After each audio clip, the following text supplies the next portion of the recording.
وەقسە و باسەکەم لە سەرێکێک لەو پێشانگە شێوەکاریانەی کە بە ئەنجام گەێنرا بۆ یەکێک لە شێوەکارە هەرە دیارەکانی نێو دنیای هونەری شێوەکاری ئەویش زۆر بەڕێز کاک دلێر محەمەدە بێگومان لە ئێستان نوێترین پێشانگای تایبەتی خۆی کردوتەوە دیارە خاوەنی ستایلێکی تایبەت بەخۆی و خاوەنی چەندین کاری ناوازە و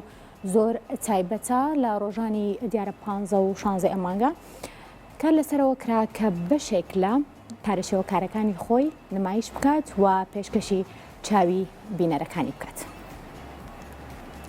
زارە خاتون چیرۆکی نیشتیمانەیەک ناونیشانی نۆیەمین پێشانگای شێوەکاری هونەرمەند دلێر محەمەد شەریفە و بۆ ماوەی 2 ڕۆژ لە شاری کەرکوک بەشێک لە کارە هونەریەکانی تێدا نمایشەکات.